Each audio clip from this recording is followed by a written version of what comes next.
మీనరాశి వారు మహాలయాల అమావాస్య సందర్భంగా ఎలాంటి విధి విధానాలు పాటించడం వలన ఒకవైపు ఏలనాటి శని ప్రారబ్ధ సంచార స్థితిలో ఉండడం, రాశిలోని రాహు సంచార స్థితి, అర్ధాష్టమ కుజదోష ప్రభావం ఉన్నప్పుడు ఎలాంటి విధులను పాటించాలో ఈ వీడియోలో సవివరంగా సంపూర్ణంగా తెలుసుకుందాం. మీనరాశిలో ఏ ఏ నక్షత్రాలు వస్తాయనగా పూర్వాభాద్ర నక్షత్రంలోని చివరి పాదమైన 4వ పాదము, ఉత్తరాభాద్ర నక్షత్రంలోని 4 పాదాలు, రేవతి నక్షత్రంలోని 4 పాదాలు కలిపితే మీనరాశి అవ్వడం జరుగుతుంది.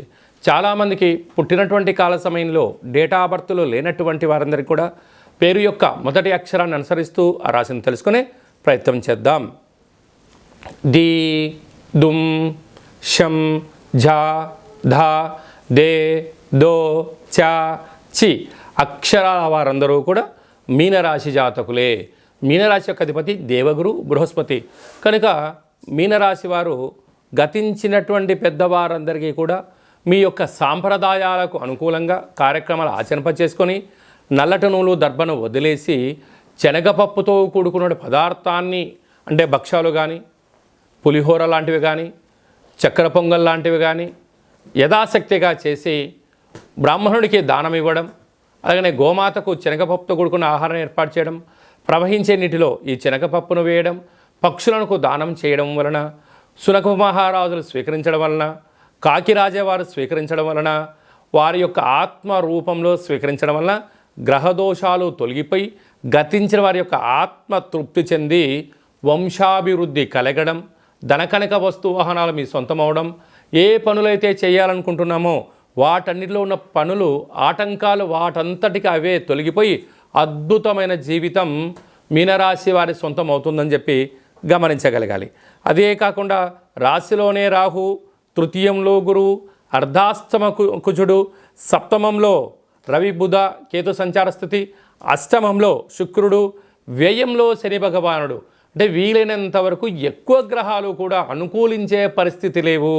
మీ జన్మ నక్షత్రం రోజున పూర్ణిమ, అష్టమి, అమావాస్య తిథుల యందున దూర వాయు జల ప్రయాణాలు పెట్టుకోవద్దు. వీలైనంత వరకు గొడవలకు దూరంగా ఉండండి, మౌనంగా ఉండే ప్రయత్నం చేయండి. ఏదైనా ఒక పని చేసేటప్పుడు ఎంతవరకు దీని యొక్క ప్రయాణం అవుతుంది, సుదీర్ఘమైన ప్రయాణాలకు దీర్ఘకాలిక ప్రణాళికలతో మీరు ముందుకు వెళ్ళగలిగితే తాత్కాలికమైనటువంటి ఏదైతే ఇబ్బందులు ఉన్నాయో వాటిని అధిగమించే పరిస్థితి చాలా అధికంగా ఉంటుంది. లేదు తాత్కాలికమైనటువంటి వాటికి అలవాటు పడ్డారా జీవితం అంతా అతుకుల బొంతే అని చెప్పి గమనించగలగాలి. కనుక ఏదైనా పనిచేసేటప్పుడు ఎందుకనక గ్రహాలు రాశిలోనే రాహు, తృతీయంలో గురువు, అటు కుజుడు, సప్తమము, అష్టమం, వ్యయము అనేక రకాల గ్రహాలు అనుకూలించలేని పరిస్థితుల్లో ఉన్నాయి. చెయ్యని కారణాల చేత మనోవేదన అనేక రకాలుగా ఇబ్బందికి గురవుతున్నాయి. కనుక ఇలాంటి కాల సమయంలో బ్రాహ్మణుడు, గోమాత, పక్షిరాజ, సునకపురాజ, పితృదేవతల యొక్క ఆశీస్సులు పొందగలిగి మౌనం, ధ్యానం, ఏకాగ్రత, ఆరోగ్యాన్ని కాపాడుకోగలిగితే రాబోయే కాల మంచి భవిష్యత్తు. లేకపోతే మోకాళ్ళు, అరికాళ్ళు, అరచేతుల్లో మంటలు, అనేక రకాల నరాల బలహీనత, శిరోభారము అంటే లివర్కు, కిడ్నీకి సంబంధించిన వ్యాధులు పొంచి ఉన్నాయి. తస్మాత్ జాగ్రత్త. కనుక వీలైనంత వరకు దాన ధర్మాలతో, ఆధ్యాత్మిక చింతనతో నిత్య సూర్య నమస్కారము మీకు అదృష్టాన్ని, ఆనందాన్ని, ఆరోగ్యాన్ని ప్రసాదించబోతుంది.